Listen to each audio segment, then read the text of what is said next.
Apalagi kalau udah kena penyakit komplikasi, dengan semua jenis makanan yang digemari nggak berani mengkonsumsi, ketemu sate dihindari, yang dicari cuma ikan teri, keasinan dikit tensinya tinggi, makan cumi-cumi alergi, kena sambal goreng ati asam urat kambuh lagi, ginjalnya terserang, cuci darah seminggu 2 kali, kasih minum manis minta ganti karena udah punya pabrik gula sendiri, istrinya masih cantik udah disfungsi ereksi, meskipun minum jamu kuat tetap nggak bisa berdiri.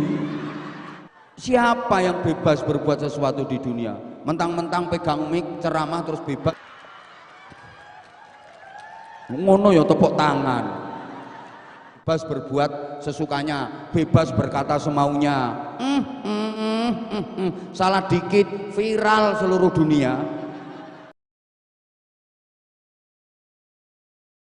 Wal ghanimin wal aminin kullu amin wa antum bi khairin. Mudah-mudahan semua ibadah yang telah kita laksanakan diterima oleh Allah. Mudah-mudahan kita digolongkan termasuk orang-orang yang kembali fitrah. Mudah-mudahan kita termasuk orang-orang yang terus meningkat dalam iman dan takwa, menjadi orang-orang yang diselamatkan, dimuliakan dan dibahagiakan dunia akhiratnya.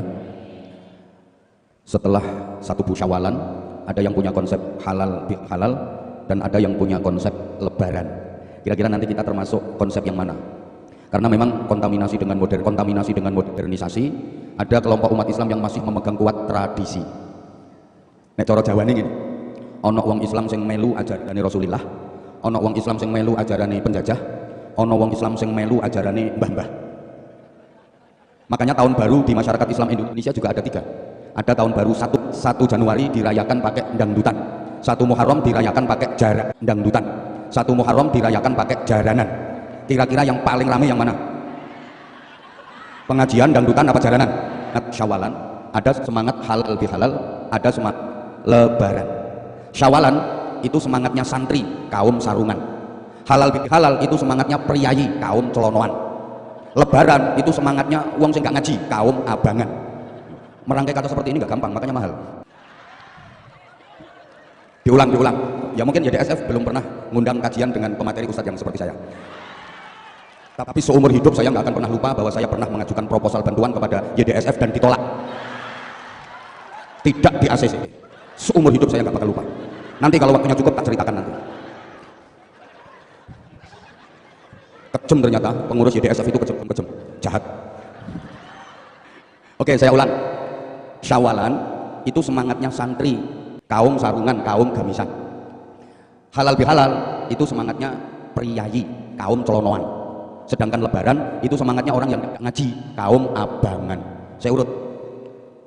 Kaum abangan yang nggak ngerti ngaji itu semangatnya lebaran. Semangat lebaran itu maksudnya bagaimana? Bulan Ramadan dianggap sebagai bulan penjara. Jadi masuk Ramadan itu seperti masuk penjara. Amaliyah Ramadan adalah kerja paksa sehingga hari-hari dijalani dengan terpaksa dan menderita. Maka di akhir Ramadan itu yang dipikirkan bukan pengen mendapatkan Lailatul Qadar, bukan pengen meraih Idul Fitri, bukan menginginkan Syawal, tapi yang diinginkan adalah kapan selesainya, kapan lebarnya, kapan bubarnya. Kenapa demikian? Sebab sebelum Ramadan dia berkawan dengan setan. Begitu masuk Ramadan, setan kawannya itu kan di penjara. Pisah sebulan dengan kawannya yang di penjara itu tidak betah. Maka dia berharap kawannya yang di penjara itu segera dibebaskan agar bisa bergandengan tangan kembali dengan setan. Sehingga begitu Ramadan mau selesai, seneng, alhamdulillah, poso kari kurang 2 dino. Wonten apa mboten? Wonten apa mboten? Ada, ini orangnya datang. Orangnya agak gemuk pokoknya. Sehingga begitu Ramadan selesai, senengnya bukan main. Pelampiasan dan balas dendam. Hari raya adalah hari-hari diare. Do mencret kabeh. Begitu Ramadan tamat, maksiat kumat. Begitu lebaran, ibadahnya ikut-ikut bubaran. Ini semangat lebaran. Kemarin Ramadan sholat malam, tarawih witir setiap malam. Ramadan selesai, sholat malam ikut selesai. Ada nggak seperti itu? Roto. Kemarin Ramadan rutin baca Quran, tadarusan. Begitu Ramadan selesai, baca Qurannya ikut-ikutan selesai. Kemarin Ramadan iktikaf di masjid, zikir. Begitu Ramadan selesai, iktikafnya, zikirnya ikut-ikutan selesai. Ini semangat lebaran. Nah, kalau halal bihalal, itu masyarakat Indonesia modern yang sudah banyak jadi urban, merantau keluar kota, keluar pulau, bahkan keluar negeri. Nah, ketika Idul Fitri, kerjanya libur, pada pulang kampung, pengen anjang sana ke semua keluarga. Waktunya nggak mencukupi, maka dibikinlah cara gimana supaya silaturahim itu bisa efektif. Dibikinlah acara, kumpul semua keluarga, dalam 2 jam silaturahim selesai. Itu halal bi halal. Tapi kalau santri yang benar-benar mengikuti tuntunan ilahi dan sunnah Nabi, semangatnya adalah Syawalan.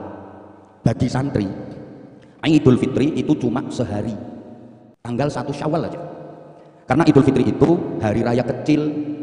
Hari raya yang besar adalah Idul Adha. Monggo Bapak, monggo. Nggih, monggo. Jelas wong penting ini. Wes teko kari manggon ngarep jelas wong penting. Lah nek wong gak penting ya masih teko kondisi yang brongsong-brongsong kuwi. Wong gak penting. Wes teko kari manggon ngarep jelas wong penting. Ketara wong duwe duit karo kan duit jelas beda. Udah siap dilanjut? Siap dilanjut? Oke, saya ulang. Bagi santri semangatnya Syawalan. Idul Fitri itu hanya 1 hari, tanggal 1 Syawal tok. Karena Idul Fitri itu hari raya kecil. Hari raya yang besar adalah Idul Adha. Kenapa Idul Fitri disebut hari raya kecil? Idul Adha disebut hari raya besar. Lek wong Jawa ngarani riyaya besar. Coba kita bandingkan. Dari segi waktu, Idul Fitri cuma 1 hari, tanggal 1 Syawal. Idul Adha 4 hari. Tanggal 10 Dzulhijjah ditambah 3 hari tasyrik. 11, 12 dan 13 Dzulhijjah. 1 dengan 4 lebih besar? Jawab dong, 1 dengan 4 lebih besar? Makanya Idul Adha yang hari raya besar. Dari segi pengorbanan, Idul Fitri cuma nyembelih ayam. Idul Adha nyembelih sapi. Ayam dengan sapi lebih besar. Makanya Idul Adha hari raya besar karena yang disembelih lebih besar. Idul Fitri cuma wajib mengeluarkan zakat fitrah beras 2,8 kg. Taruhlah 3 kg. Cuman itu pengeluaran Idul Fitri. Idul Adha yang mampu diwajibkan menjalankan ibadah haji puluhan bahkan ratusan juta. Yang kurang mampu melaksanakan syariat korban, nyembelih sapi, kerbau, minimal kambing. Karena korban itu nggak boleh nyembelih tekek.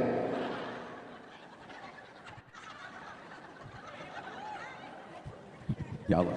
Jadi saya ulang, Idul Fitri itu hari raya kecil, Idul Adha hari raya besar. Nah, kita harus adil dalam menyikapi. Yang kecil ya kita anggap kecil, yang besar ya kita anggap besar.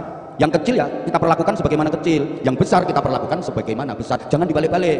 Yang kecil dibesar-besarkan, yang besar dikecil-kecilkan. Rata-rata masyarakat kita seperti itu. Idul Fitri yang hari raya kecil malah dibesar-besarkan, anggarannya besar-besaran. Beli baju aja nggak cukup 3, belum lagi yang departemen perbadokan, belum lagi yang untuk jalan-jalan, untuk pesta macam-macam. Nah, karena Idul Fitri yang hari raya kecil itu anggarannya dibesar-besarkan, sehingga nanti giliran Idul Adha yang hari raya besar kehabisan dana, sehingga nggak bisa korban. Ini kita kebalik. Idul Fitri itu hari raya kecil, udah biasa aja, cuman sehari kok. Nanti yang Idul Adhanya yang kita besarkan anggaran. Nah, kita rata-rata kan kebalik, betul? Coba saya tanya lagi, bukti bahwa banyak masyarakat kita yang kebalik. Sholat tarawih hukumnya wajib apa sunnah? Sholat subuh hukumnya sunnah apa wajib? Sunnah dengan wajib lebih penting mana? Berarti sholat tarawih dengan sholat subuh lebih penting mana? Nah, tapi di Masjid Al-Falah ini jamaahnya sholat subuh dengan sholat tarawih lebih banyak mana? Kita itu emang apa-apa serba kebalik kita itu. Termasuk dalam memperlakukan hari raya kita kebalik. Idul Fitri itu hari raya kecil, ya kecil-kecil aja. Idul Adha itu loh yang hari raya besar. Nah, karena kita anggaran dihabis-habisin untuk Idul Fitri, hari raya besar nggak bisa korban, alasannya kentean dana. Apa mana wong Jawa senengane duit gawe iku sasi besar. Mantu nyunatno, kena gaya alasan, lapo Bu sama enggak korban, kentekan gawe bowo. Udah, biar enggak terlalu lama nanti saya enggak jadi cerita proposal saya ditolak. Idul Fitri itu cuma 1 hari, tanggal 1 Syawal. Untuk apa? Untuk bertaqabbalallahu minna wa minkum. Mudah-mudahan Allah menerima amal kami dan amal Anda semua. Amal itu bahasa Jawanya laku. Lakunya orang beridul fitri itu ada 4, makanya disimbolkan dengan kupat. Itu artinya bukan hanya ngaku lepat, artinya laku papat. Apa laku papat bagi orang yang beridul fitri itu? 1, takbiran, walitukmilul iddata walitukabbirullaha ala ma hadakum wal'allakum tashkurun. 2, zakat fitrah. 3, sholat id. 4, silaturrahim. 4 hal ini bagi santri selesai dalam 1 hari, cukup 1 hari selesai. Karena hari kedua sudah harus menjalankan sunnah Nabi. Apa itu? Siapa yang berpuasa di bulan Ramadan, kemudian setelah Idul Fitri dilanjutkan dengan puasa 6 hari di bulan Syawal, maka pahalanya sama dengan puasa setahun. Nah, bagi santri puasa 6 hari itu disegerakan. Tanggal 2, 3, 4, 5, 6, 7 Syawal itu langsung puasa. Rata-rata kita kan enggak. Halo? Coba yang hadir di sini siapa yang kemarin sudah melaksanakan puasa 6 hari bulan Syawal? Alhamdulillah. Sing lanang gak ono blas. Berarti semangatnya sampean bukan semangat Syawal. Ini kupat itu apa tadi artinya? Laku papat. Ini sebenarnya isyarat, tapi oleh masyarakat kita dianggap sebagai syarat, padahal sesungguhnya hanya isyarat. Ini yang bapak-bapaknya ini kayaknya kok nggak nyantol ya diomongi ya. Makanya maaf kalau saya mestinya di situ tapi saya geser ke sini. Jujur saya mulai dulu nggak pernah tertarik dengan laki-laki.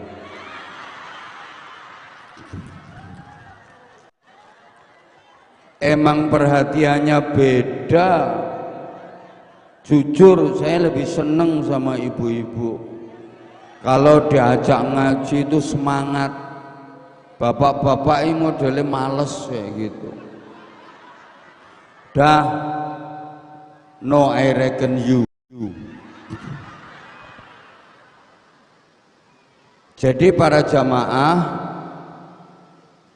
kupat itu sesungguhnya hanya isyarat, tapi oleh masyarakat kita dianggap sebagai syarat. Ini terutama bagi orang yang masih benar-benar ikut ajarannya mbah-mbah tadi. Iya, itu hanya isyarat. Orang tua kita dulu itu kalau didik anak cucu banyak pakai isyarat. Karena mereka belum siap dikasih Quran, belum siap dikasih hadis, belum siap menerima qala ta'ala, belum siap menerima qala Nabi, maka pakai isyarat. Kayak mantenan sampai sekarang masih banyak itu isyarat-isyaratnya. Kenapa manten itu didampingi oleh 2 anak perempuan kecil-kecil yang wajahnya mirip, biasa disebut kembar mayang. Ini juga isyarat, bukan syarat. Nggak pakai itu juga nggak apa-apa. Kembar mayang itu isyarat. Kembar itu artinya sama, mayang itu artinya berbeda. Jadi suami istri itu tujuannya sama tapi karakternya berbeda, maka disimbolkan dengan kembar mayang. Podo tapi beda, tujuannya sama tapi karakternya berbeda, maka harus bisa memadukan. Ibarat lampu itu supaya bisa nyala, kabelnya harus berbeda, positif sama negatif. Lampu kok kabelnya sama-sama positif, sama-sama negatif, konslet. Nikah malam pertama begitu masuk kamar kaget, loh bojoku kok persis karo aku, konslet.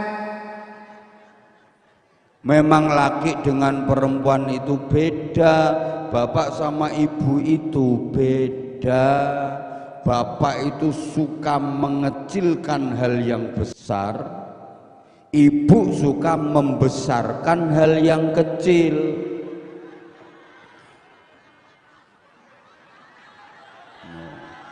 Pikiranmu loh. Memang laki-laki itu suka mengecilkan perkara besar. Masalah besar itu bagi laki-laki sering dianggap masalah kecil. Kalau perempuan suka membesarkan hal yang kecil, makanya barang cilik kecekel wong wedok dadi gede. Astagfirullahaladzim. Masalah kecil itu kalau iki pikiranmu ki apa? Masalah kecil itu kalau udah di lingkungan ibu-ibu bisa jadi masalah besar. Lo beda. Bapak itu rasional, ibu itu emosional. Bapak itu bapak itu kreatif, ibu itu sensitif. Bapak itu lebih menggunakan pikiran, ibu lebih menggunakan perasaan. Makanya kalau cekcok suami istri, bapak suka ngomongin istrinya, "Dek, saman ku mikir ta mikir, makanya apa ku mikir." Soalnya dia ini gak pikiran. Gimana jawaban istri? Iya anjene sampean wong lanang gak ngerasakno dadi wong wedok. Soalnya wong wedok pakai perasaan. Sehingga kalau terjadi masalah, laki-laki itu mikir, perempuan itu ngerasakno. Contoh, rumah kemasukan ular besar, keloket. Lah bapak kalau ngelihat ada ular masuk rumah itu ya nyari cara, mikir ya apa carane mateni ula, gelek kayu, gelek gepuk, pentungi ulane. Kalau ibu ndak wong pakai perasaan, rumah dimasuki ular gede keloket dipikir kalau digejuk-gejuk terus ulane ngeleles mati. Beda.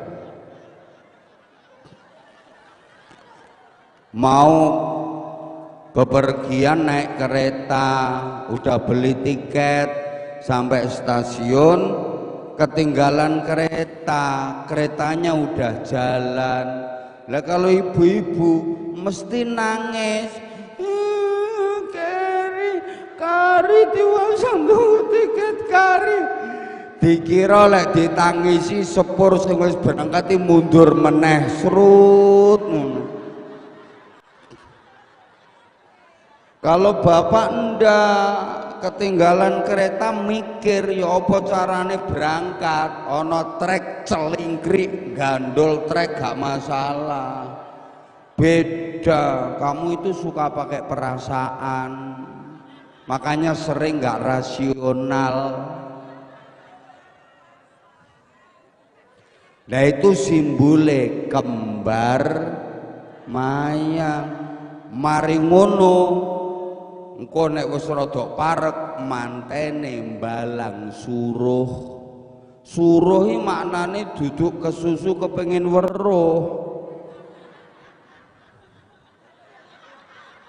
Astagfirullahaladzim. Suruh itu ngangsu kaweruh, supaya sama-sama tahu dan ngerti. Suruh ngangsu kaweruh, agar engkau tahu apa yang ada di hatiku, aku pun tahu apa yang ada di hatimu, sehingga aku tahu apa yang kau mau, engkau pun tahu apa yang kau mau.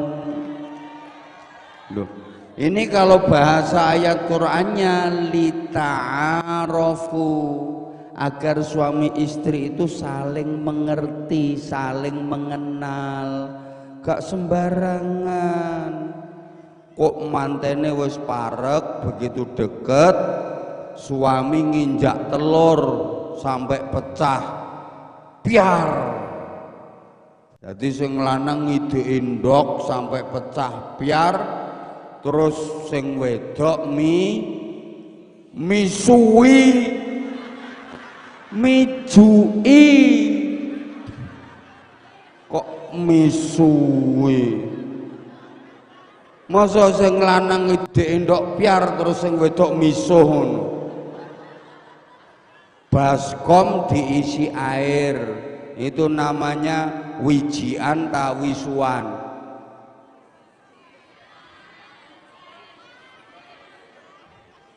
Yang wijian kok misui mijui. Artinya gini, keluarga itu seperti telur, berkeluarga itu seperti telur, bunder, mumet, ruwet, rentet, judek. Maka suami sebagai kepala keluarga harus bisa memecahkan masalah, mencari solusi. Istri ikut berpartisipasi dengan memberikan dukungan dan doa. Jangan kok suami cari solusi bingung, istri misui. Kata-kata. Sing lanang emosi. Maka istri harus punya rem lambe, suami harus punya rem tangan, gitu loh. Kalau istri nggak punya rem lambe, ada masalah dikit, kata. Suami nggak punya rem tangan, ada masalah dikit, plok. Lah kalau istrinya etek-etek, suaminya plok, keluarga itu adalah keluarga yang bermerek etek-etek.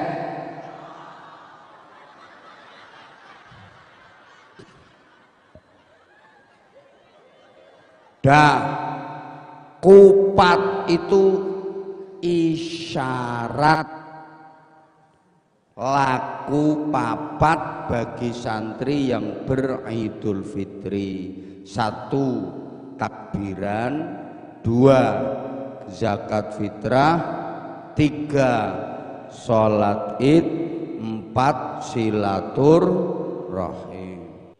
Selesai. Nah, bulan sesudah Ramadan namanya Syawal. Ini secara bahasa artinya berkembang dan meningkat. Tuntunan dan tuntutan kepada kita untuk meningkatkan kualitas diri, meningkatkan prestasi ibadah. Tandanya apa kalau kita betul-betul Syawal? Dilihat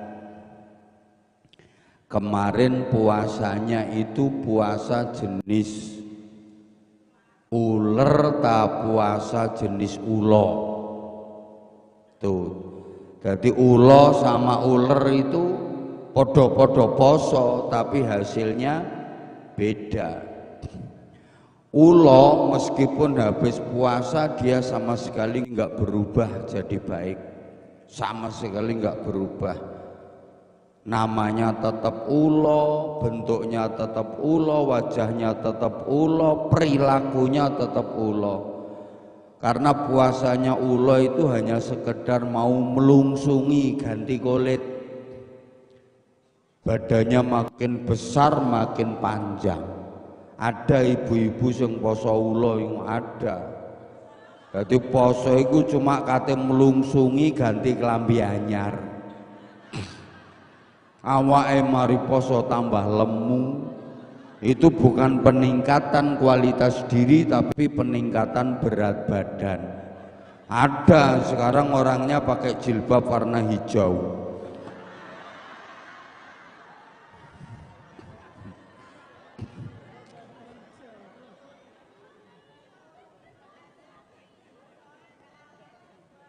Meskipun habis puasa sama sekali nggak berubah jadi baik. Kehadirannya tidak membawa harapan tapi menjadi ancaman. Beda dengan ular. Wah, sebelum puasa itu jelek banget. Menjijikkan, merusak. Simbol penyakit wong ular itu nggak ngapa-ngapain, nempel tok yang ngerusak. Nempel di kulit yo gatel, keroken, bliduren, nempel di daunnya bolong-bolong, nempel di tanamannya kering mati, nempel di buahnya bosok, nempel di untumu, kalau untuku ndak, untumu yo kerowok, itu ular. Terus dia mau puasa, berproses jadi kepompong. Bahasa Inggrisnya the ngentung. Itu puasa. Selesai berproses jadi kepompong, dia berubah lebih baik. Namanya berubah, bukan lagi ular, jadi kupu. Bentuknya berubah. Cara jalannya aja berubah. Tadinya gremet sekarang terbang. Betul? Tadinya ngerusak sekarang manfaat. Tadinya menjijikkan sekarang menyenangkan. Jadi kupu. Semua orang seneng sama kupu. Malah wong Jawa noile omahe dileboni kupu. Katanya mau ada tubuh dihinggapi kupu, katanya mau dapat rezeki. Punya anak perempuan udah dewasa kok belum dapat jodoh, rumah dimasuki kupu itu seneng. Lho nak, jodohmu kate teko, omahe dileboni kupu. Tapi sabar nak, kupune kupun kok ireng rupane, kaya bojomu ireng.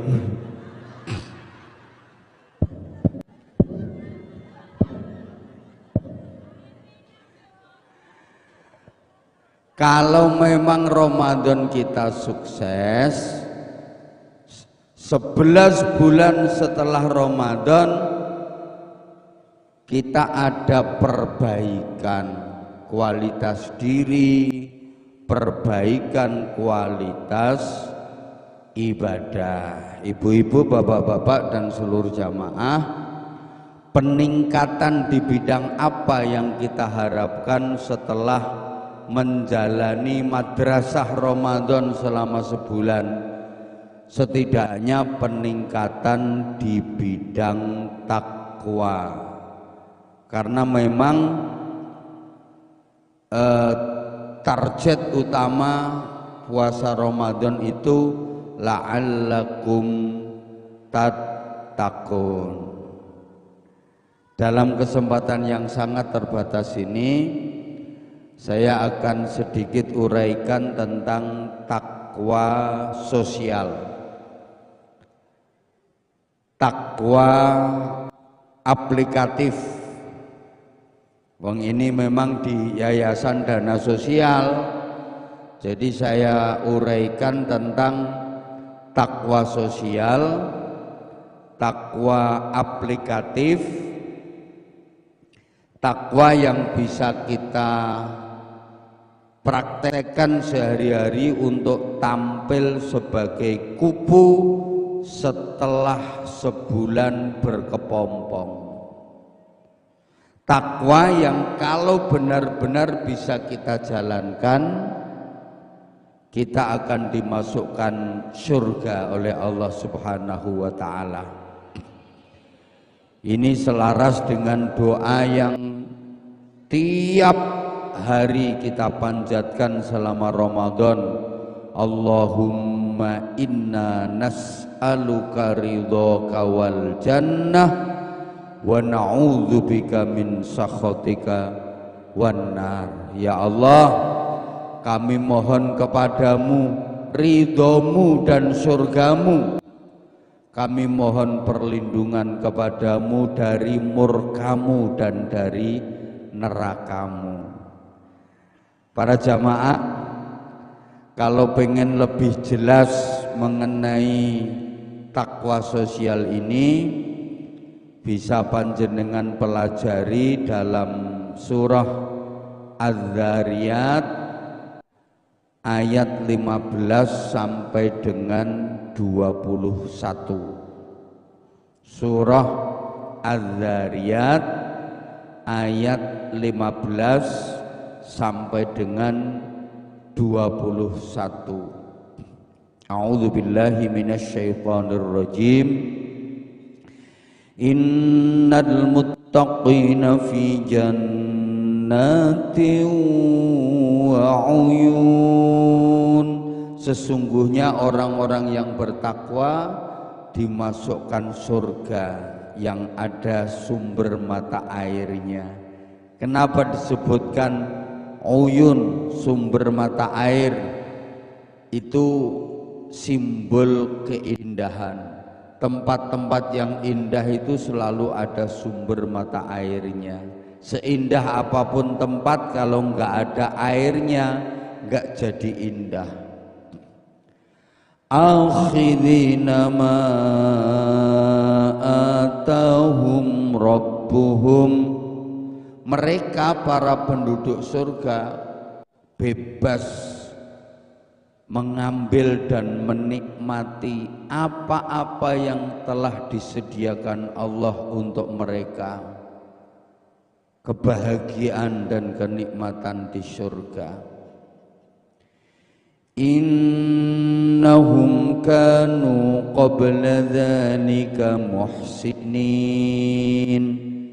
Sesungguhnya mereka para ahli surga dulu waktu di dunia termasuk orang-orang yang berperilaku baik.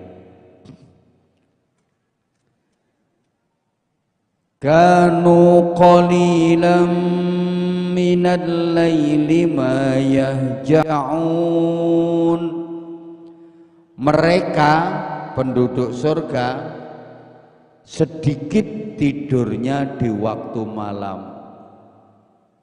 Wabil ashari hum yastaghfirun. Dan di waktu sahur mereka pada memperbanyak istighfar. Wa fi amwalihim haqqul lis-sa'ili wal mahrum. Dan di dalam harta kekayaan mereka ada haknya orang lain yang membutuhkan, baik yang meminta maupun yang tidak meminta karena menjaga kehormatan. Wa fil ardi ayatul lil muqinina wa fi anfusikum afala tubsirun. Dan di bumi ada tanda-tanda kekuasaan Allah bagi orang-orang yang yakin. Dan pada diri kalian, apakah kalian tidak memperhatikan? Bapak Ibu dan seluruh jamaah, kita uraikan singkat-singkat saja, masih ada waktu kurang lebih 10 menit. Sesungguhnya yang merasa enggak ikut nyumbang ndak usah cerewet. Innal muttaqina fi jannati wa uyun. Sesungguhnya orang-orang yang bertakwa yang dimasukkan di surga yang penuh dengan keindahan dan kenikmatan. Ringkasnya seperti itu, bahwa syarat mutlak untuk menjadi penghuni surga itu harus bertakwa. Makanya kalau kita baca ayat Quran ketika membahas tentang surga, nanti endingnya uiddat lil muttaqin. Surga itu disediakan bagi orang-orang yang bertakwa. Tidak ada ayatnya uiddat lil muslimin.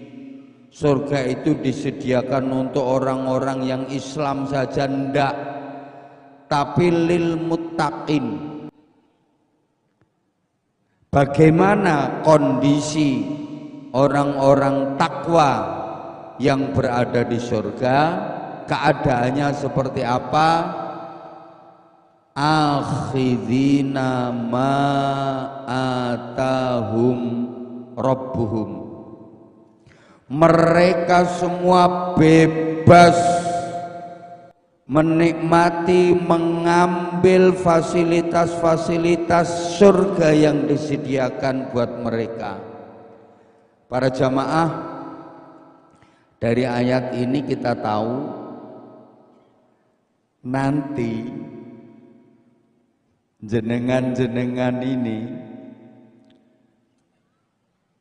di surga nek sida ya BE gak sida sapa ngerti, koyoke akeh sing gak sida kok.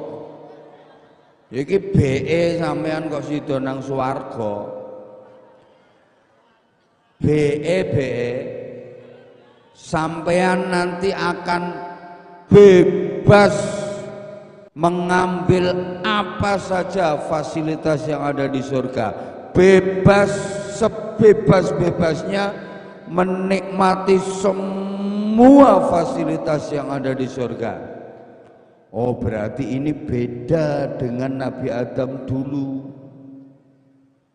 Nabi Adam dengan Ibu Hawa dulunya kan ditempatkan di surga, betul? Wes tak jawab apa betul ngono lho, Mas, gak pati ngerti jawab apa betul. Urusane cek cepet, efektivitas waktu lho. Betul? Nah, lek ngono kan ketok oonmu. Tapi Nabi Adam dan Ibu Hawa di surga masih ada pantangan, masih ada larangan.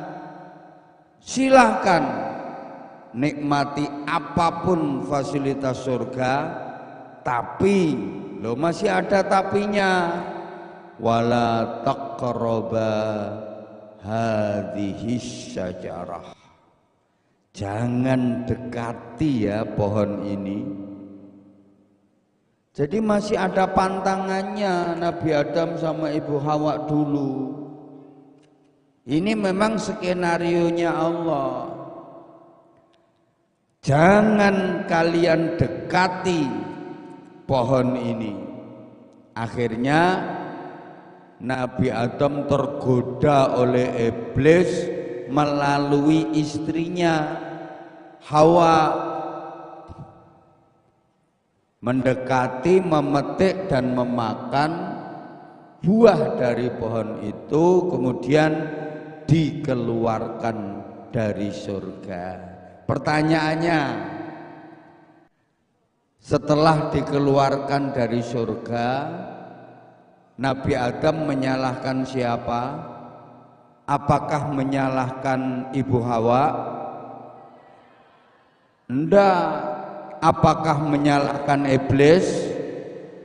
Enggak. Apakah menyalahkan Allah? Enggak. Nabi Adam menyalahkan dirinya sendiri.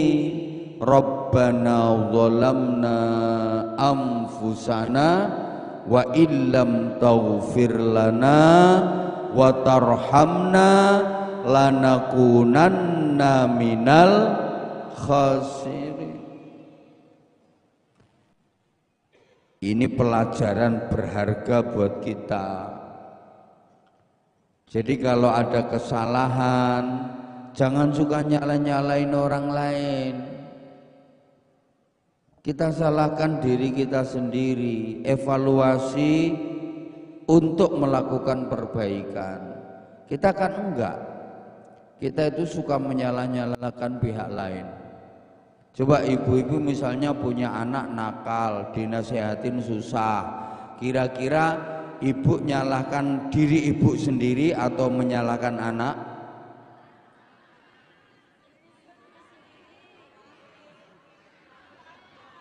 Halo, Bu, sama umpama duwe anak nawakal dituturi angel, sama nyalahno awake dhewe ta nyalahno anak? Duwe bojo ndawablek mau wedhit,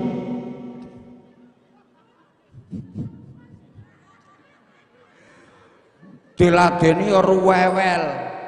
Kira-kira sampean nyalahno awake sampean dhewe ta nyalahno bojo?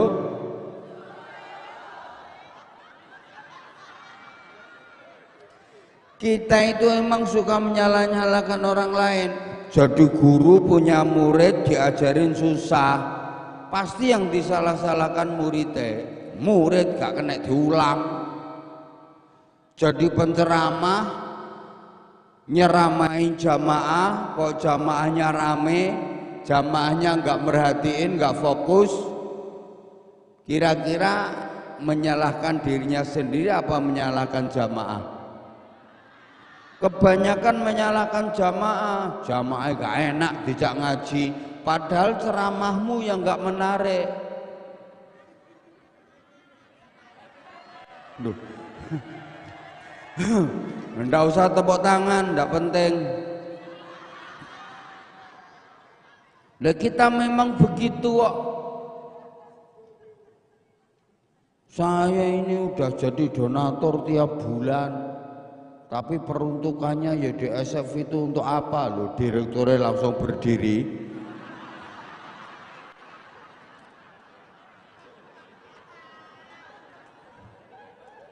Baru mulai udah berdiri, kudu pipis paling. Halo, halo, bisa dilanjut? Nabi Adam itu menyalahkan dirinya sendiri, dan yang diminta sama Allah apa? Cinta kasih sayang Allah dan ampunannya. Nabi Adam nggak minta balik lagi ke surga, ndak. Diusir dari surga bukannya ya Allah kembalikan aku ke surga lagi, ndak. Ya Allah berikan rahmatmu, kasih sayangmu, cintamu kepadaku, berikan ampunanmu kepadaku.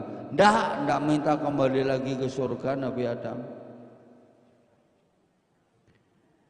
Paham boh enggak ini gitu cak ngomong. Beda dengan iblis. Iblis juga diusir dari surga, tapi iblis menyalahkan semuanya. Nabi Adam disalahkan, Ibu Hawa disalahkan, sampai Allah disalah-salahkan sama iblis. Nah sekarang dari dua contoh makhluk tadi, kita ini keturunan yang mana?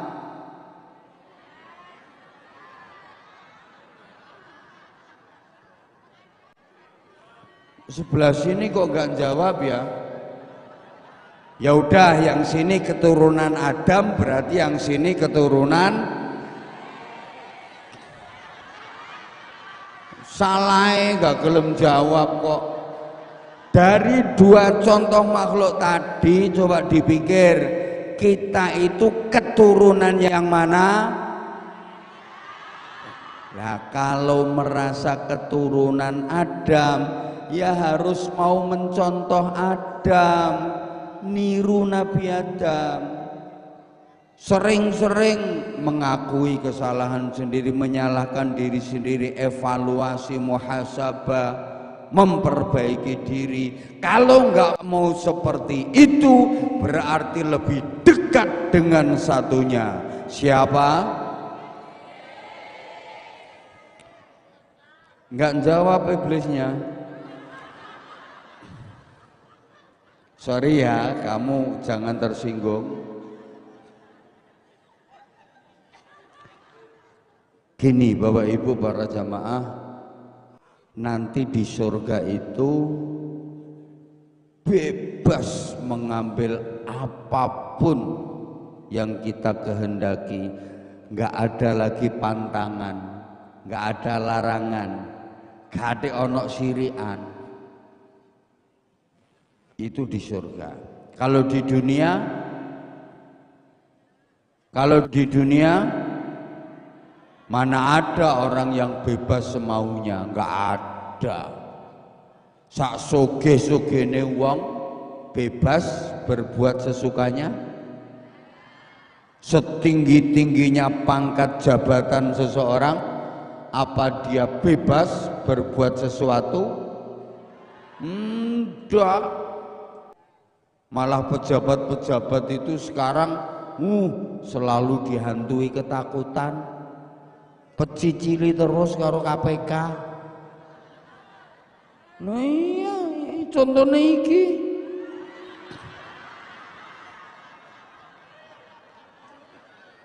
Baru jabatan apa? Lu malah pejabat sekarang itu enggak bebas. Laporan harta kekayaan, kekayaannya diaudit, tidur enggak bisa nyenyak. Betul. Sekarang enakan sampean. Gak mungkin ditekani KPK sampean. Opomu sing gak dadi diperiksa. Kucing rembes gak gablek ngono. Loh, malah gak enak. Dipikir kalau udah jadi direktur utama YDSF terus bebas berbuat sesukanya. Pertanggungjawabannya dunia akhirat. Ngono lho. Makanya kemarin ke rumah saya ya pakai mobil welek. Mobil yayasan welik. Mau beli mobil bagus-bagus takut dicurigai. Ini mobil yayasan, ini dipakai. Ayo coba, enakan kaya aku. Halo,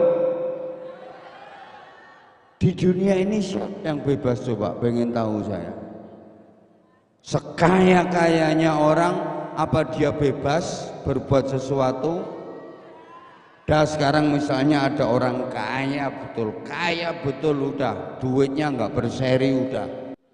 Terus diundang ke satu pesta, dihidangkan makanan prasmanan dengan menu lengkap. Apakah dia bebas mengambil makanan? Ya ndak. Malah orang kaya itu biasanya terlalu banyak pantangan, apalagi udah agak sepuh. Ditawari gedhe kae. Monggo Mbah, sekule Mbah. Titik ae. Saya ambilin sop Mbah yo, duduhe ae. Ini ada sate masih anget Mbah, sunduke ae. Apa maneh ditutno Mbah Putri ya, Mbah Putri ini galake kaya Asumana. mau ngambil ini ndak boleh, mau mengambil ini, nyedok kikil ditampel aja iku, eling penyakitmu. Guanti rawon, rawon yo gak oleh, gak kurung ngomongane dokter wingi ya. Akate njukuk soto iku yo aja. Akhire kari dlongap ketap-ketip urip matane tok ngono. Ndak ada yang bebas, apalagi kalau udah kena penyakit komplikasi. Dengan semua jenis makanan yang digemari nggak berani mengkonsumsi. Ketemu sate dihindari, yang dicari cuma ikan teri. Keasinan dikit tensinya tinggi, makan cumi-cumi alergi, kena sambal goreng ati asam urat kambuh lagi, ginjalnya terserang, cuci darah seminggu 2 kali, kasih minum manis minta ganti karena udah punya pabrik gula sendiri, istrinya masih cantik udah disfungsi ereksi, meskipun minum jamu kuat tetap nggak bisa berdiri.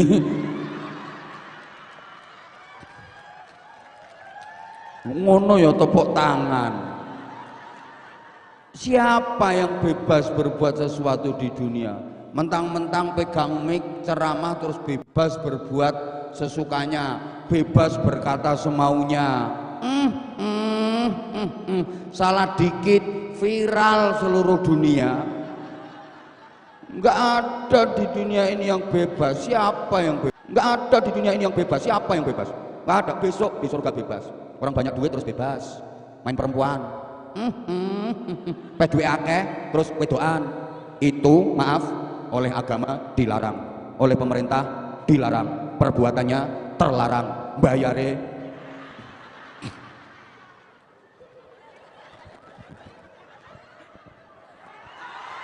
Nah sekarang itu gak urun rewel. Seperti apa kriteria orang bertakwa sebagai takwa sosial tadi? Kayak apa? Ini Pak Direktur, seperti apa kriterianya orang bertakwa? Indikasi orang yang bertakwa yang disebut sebagai takwa aplikatif itu seperti apa? Ayat berikutnya menjelaskan. Innahum kanu qabla dzalika muhsinin. Mereka dulu waktu di dunia termasuk muhsinin, orang-orang baik. Mereka sukses hidupnya. Karena orang sukses itu bukan orang yang berhasil mendapatkan apa yang dia inginkan, tapi orang sukses itu adalah orang yang berhasil menjadi orang baik. Saya ulang, ini nanti boleh dibikin status atau story. Lah nggak status story ku sing manfaat ngono lho. Statusmu galau tingkat dewa. Tuwek statusnya galau tingkat dewa. Nyebut gilani ya. Nggak status, nggak story ku sing apik. Rungokno. Orang sukses itu bukan orang yang berhasil mendapatkan apa yang dia inginkan, tapi orang sukses itu adalah orang yang berhasil menjadi orang baik. Berhasil mendapatkan apa yang diinginkan belum disebut sukses, karena apa yang diinginkan yang berhasil didapatkan belum tentu jadi kebaikan, betul? Tapi kalau jadi orang baik semuanya serba baik, maka sukses itu bukan berarti bisa mendapatkan apa yang diinginkan, tapi sukses itu berhasil mendapatkan kebaikan. Seperti apa muhsinin itu? Orang-orang yang dicintai Allah. Sebagai syarat pertama takwa aplikatif, takwa sosial.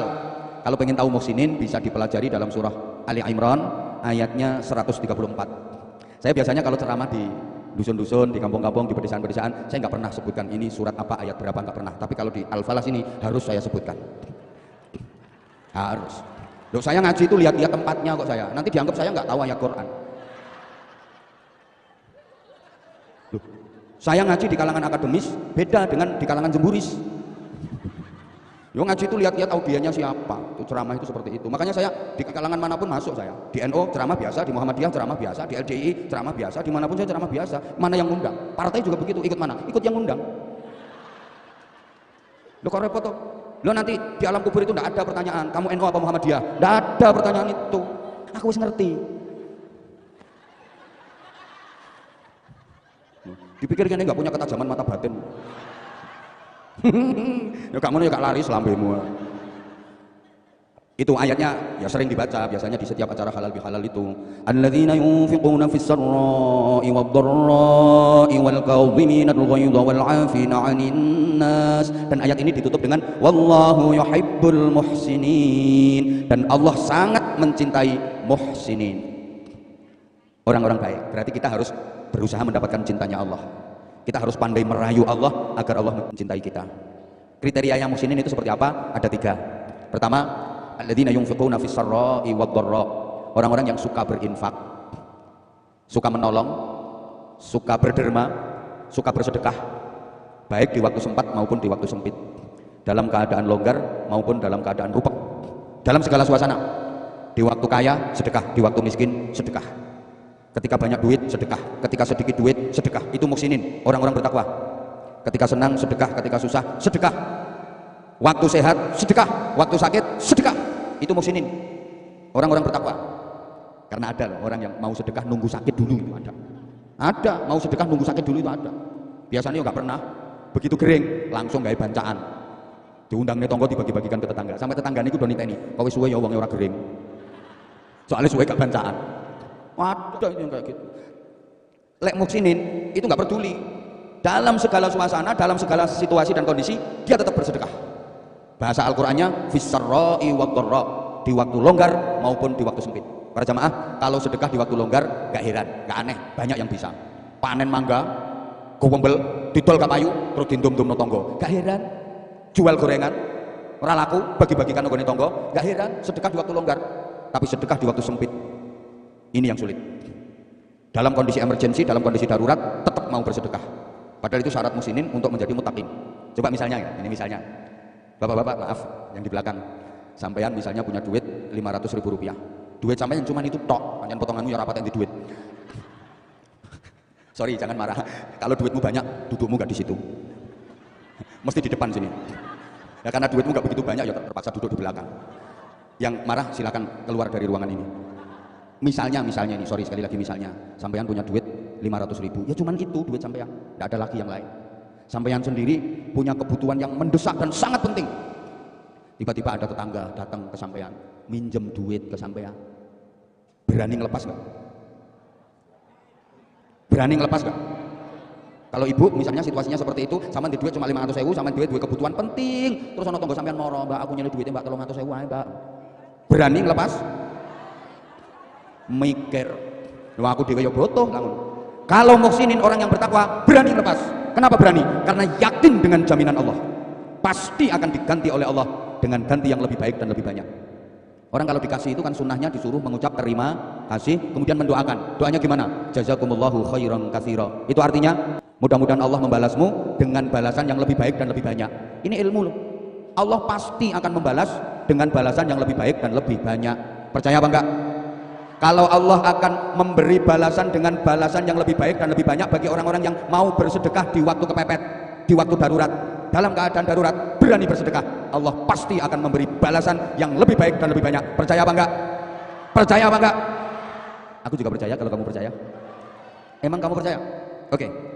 Sayangnya gini, banyak orang yang sudah percaya sama Allah tapi belum berani menaruh kepercayaan penuh kepada Allah. Coba perhatikan. Banyak orang yang sudah percaya sama Allah tapi belum berani menaruh kepercayaan penuh kepada Allah. Percayanya percaya, tapi nggak berani menaruh kepercayaan penuh sama Allah. Aneh. Neng Bang Ilwani menaruh kepercayaan sampai sertifikat tanah ditaruh di situ, dipercayakan di situ, tapi sama Allah nggak berani. Bapak misalnya bapak mancing di kolam, ya mesti masuk mancing nang kuburan. Bapak mancing di kolam, bapak berani buang umpan karena bapak punya harapan mau dapat apa? Sing lanang lo gak jawab belas. Belenek aku. Jawab bro. Bapak misalnya lagi mancing di kolam, bapak berani buang umpan. Kok berani? Karena bapak yakin bapak ada harapan mau dapat apa? Ikan. Loh, sama kolam aja percaya, masa sama Allah enggak percaya? Halo? Ya Allah, susah ngomongin orang yang IQ-nya rendah itu susah. Ya emang aku lebih sayang sama kamu daripada dia. Sama kolam aja percaya, masa sama Allah enggak percaya? Halo? Gini bu, logikanya gini, logikanya. Orang kalau mau berani sedekah dalam keadaan darurat, pasti diganti sama Allah. Logikanya begini sayang. Ya udah, kalau nggak mau dipanggil sayang, rungokno ndel-ndel. Logikanya begini ya. Logikanya begini. Misalnya ibu, ada tamu ke rumah ibu. Terus tamunya dipersilakan masuk, kemudian dipersilakan duduk. Ibu kasih minuman. Saking hausnya itu tamu, minuman di gelas itu diminum sampai habis. Sampai tetes terakhir. Resik. Sebagai tuan rumah yang baik. Tahu kalau gelasnya itu airnya habis, diminum, terus diapakno? Dijoki meneh. Allah juga begitu. Kalau melihat hambanya yang berani sedekah sampai koret-koret, pasti dikasih lagi sama Allah. Ini luar biasa, berani sedekah sampai koret-koret. Ini hambaku luar biasa, hebat ini. Wong Bojonegoro ini hebat ini. Contoh, pasti tak kasih lagi. Ngono. Dan nggak ada ceritanya orang kaya jadi jatuh bangkrut miskin gara-gara bersedekah. Nggak ada, nggak ada. Justru makin berkah, justru makin berkembang banyak. Ini orang pelit kalau dibilangin kayak gini, udah nggak usah percaya sama cangkemnya Ustadz itu. Biasa itu. Oh Ustadz omongan ini yang ngono iku aja percaya. Jari ini duit lek disedekahno tambah akeh tambah akeh. Pokoknya duit iku lek dilongi tambah gede. Enggak ono ceritane, dikurangi kok tambah akeh, dilongi kok tambah gede. Ada loh ceritanya itu. Contohnya juga ada kok. Dikurangi bukannya makin kecil tapi makin besar. Contohnya apa? Anak sunat. Anak sunat itu tadi barangnya kecil. Di sunat itu kan dipotong, dikurangi bel. Habis itu gede.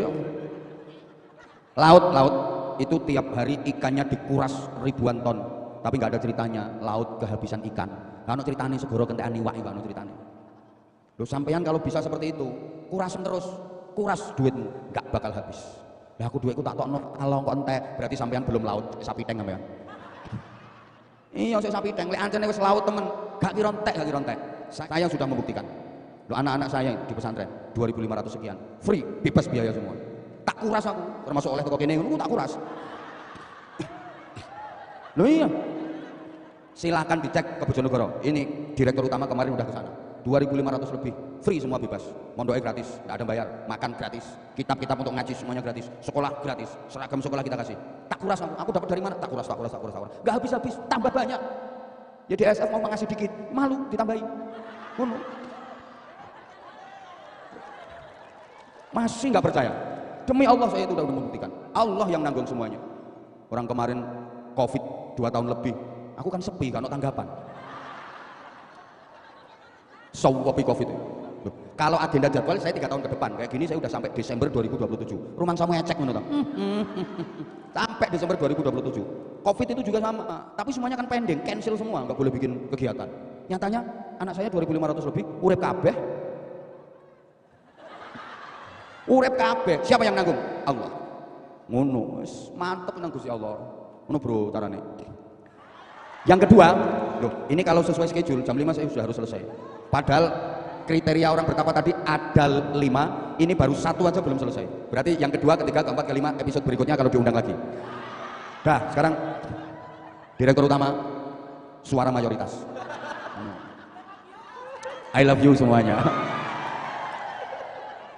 Kak melu-melu, lapo. Aku gak tertarik karo dirimu. Love you semuanya. Oke, tolong yang kedua. Bentar sayang, bentar. Wal kadhiminal ghaidh. Muhsinin itu yang kedua, mampu menahan amarah. Enggak temperamen, gak ngamuan, tapi mempunyai kesabaran yang tinggi. Kenapa harus punya kesabaran tinggi dalam berinteraksi sosial? Ini kita takwanya takwa sosial para jamaah. Kita harus punya kesabaran yang tinggi karena begini. Kita berbuat baik kepada orang lain belum tentu dibalas dengan kebaikan. Betul? Pokoknya sebelah kene tok ya, aku gak penting sebelah kono. Kita memberi kepada orang lain belum tentu kita dibalas dengan diberi oleh orang tersebut. Betul? Sampean lo apik nang wong, gorong karuan dibalas apik ambek wong iku.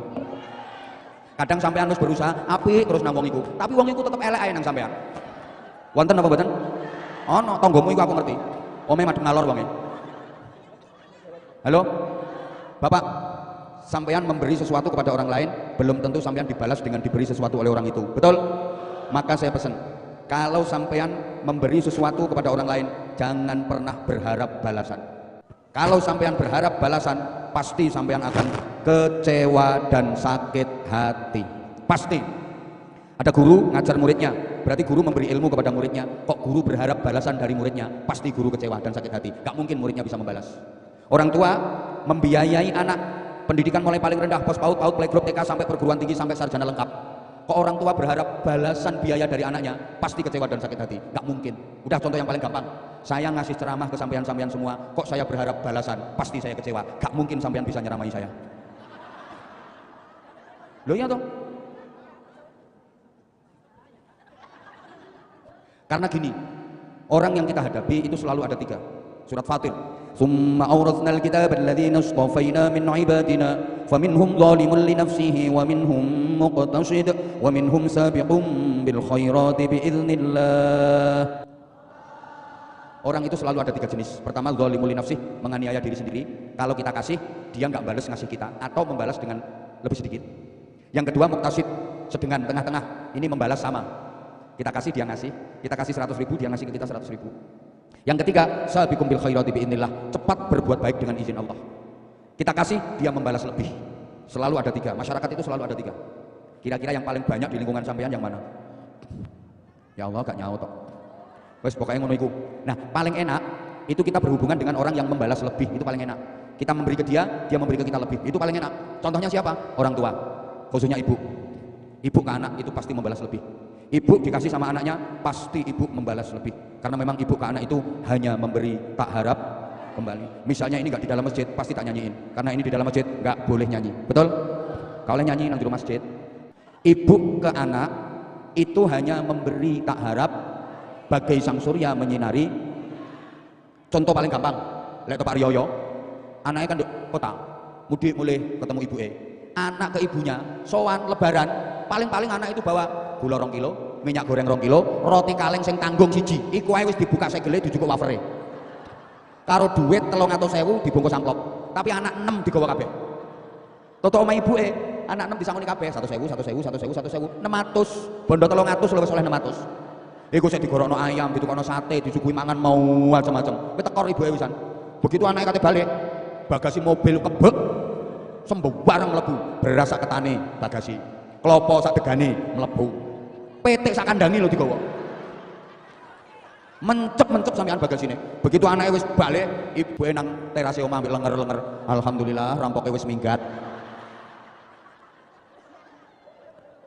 Ibu kalau ke anak pasti membalas lebih. Makanya selamanya anak nggak mungkin bisa membalas jasa orang tua lebih-lebih ibu. Ini kapan-kapan kalau ada materi birrul walidain saya diundang, tak jelas loh. 3 menit selesai, krungu.